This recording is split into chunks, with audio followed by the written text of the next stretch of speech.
வணக்கம். நம்ம இன்றைக்கி வந்துட்டு என்ன பார்க்க போகிறோம்னா, ஞானிகளுடைய தோற்றம் வந்து எதுக்காக வந்து வருது அப்படின்னு சொல்லியிருக்காங்க. அத்தியாயம் 4ல் வந்து சொல்லியிருக்காங்க. அதை நம்ம பார்க்க போகிறோம். ஏன் எல்லா ஞானிகளுமே வந்துட்டு அவதார நோக்கம் வந்துட்டு ஒன்று தான். என்ன நோக்கம் அப்படின்னா, தர்மம் அறிந்து அதர்மம் தலையெடுக்கும் பொழுது தலையெடுக்கும் போதெல்லாம் என்னை நானே நான் வந்து பிறக்கிறேன் அப்படி சொல்லியிருக்காங்க. நல்லோரை காத்து தீயோரை அழிக்க யுகம்தோறும் நான் வந்து தோன்றேன் அப்படி சொல்லியிருக்காங்க. புரியுதுங்களா? தர்மம் அறிந்து அதர்மம் தலையெடுக்கும் போதெல்லாம், சரிங்களா? அதே மாதிரி நல்லோரை காத்து தீயோரை அழிக்க, ஓகேங்களா? இதுக்காக தான் பார்த்தீங்கன்னா ஞானிகள் வந்துட்டு தோன்றாங்க. ஆனால் நம்ம பூமியில். நன்றி.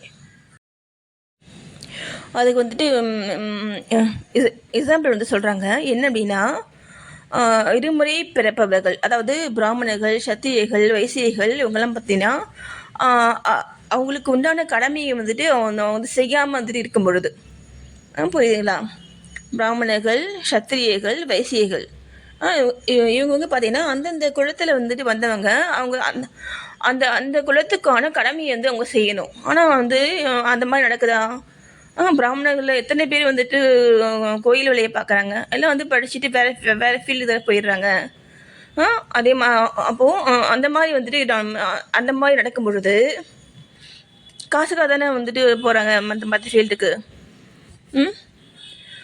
அப்புறம் பார்த்தீங்கன்னா, மேற்குலத்தோரின் உரிமைகளை தவறான முறையில் பறிக்க சூத்திரர்கள் முயலும் பொழுது மேற்குலத்தோ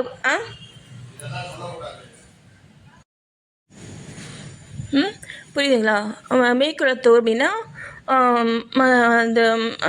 இந்த பூமியிலேருந்து வாழும் பொழுது அந்த உண்டான ஜாதி சம்பிரதாயங்களுக்கு சொல்கிறாங்க இல்லையா? அந்த மாதிரி அந்த மேற்குலத்தோரின் உரிமைகளை தவறான முறையில் பறிக்க சூத்திரர்கள் வந்துட்டு முயலும் பொழுது.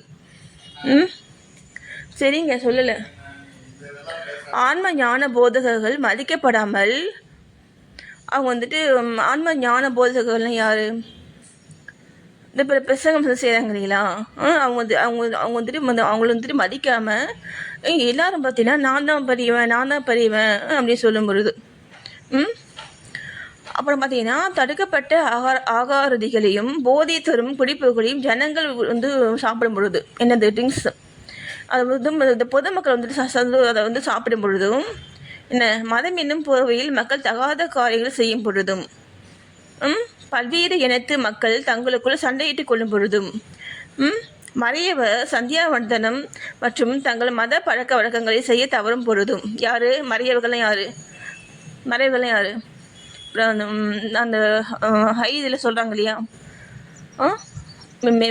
மேல் ஜாதி சொல்கிறாங்க இல்லையா, அந்த மாதிரி வந்து இருக்கவங்க அவங்களுடைய அந்த பழக்க வழக்கங்களை வந்து செய்யாமல் வந்து தவறும் பொழுதும், அதே மாதிரி யோகிகள் தியானத்தை வந்து புறக்கணிக்கும் பொழுதும். யோகிகள் வந்துட்டு யார்? யோகி வந்து சொல்கிறாங்க இல்லையா, சன்னியாசம் வந்துட்டு வாங்கி சன்னியாசியாகவே வந்துட்டு வாழ்கிறவங்க. அவங்க வந்து பார்த்திங்கன்னா அவங்க வந்து தியானம் பண்ணணும். அந்த தியானத்தை வந்துட்டு அவங்க வந்துட்டு செய்யாமல் வந்து இருக்கும் பொழுதும், மனைவி மற்றும் மக்கள் செல்வமே தங்கள் கருத்துக்குரிய ஒன்று என்று மக்கள் கருத தலைப்பட்டு முக்தி என்னும் உண்மை நெறியிலிருந்து வழி தவறி போகும் பொழுதும். புரியுதுங்களா சொல்கிறது? அந்த மக்கள் வந்து பார்த்திங்கன்னா நம்ம வந்து பார்த்திங்கன்னா இந்த மனைவி இதுதான் வந்து பெருசு அப்படின்னு நினச்சிட்டு அந்த நம்ம பிறக்கிறதுக்கான காரணமே பார்த்தீங்கன்னா முக்தி தான்.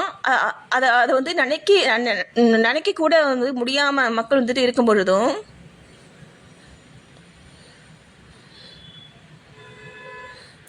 ஞானிகள் வந்து தோன்றவே செய்கிறார்கள்.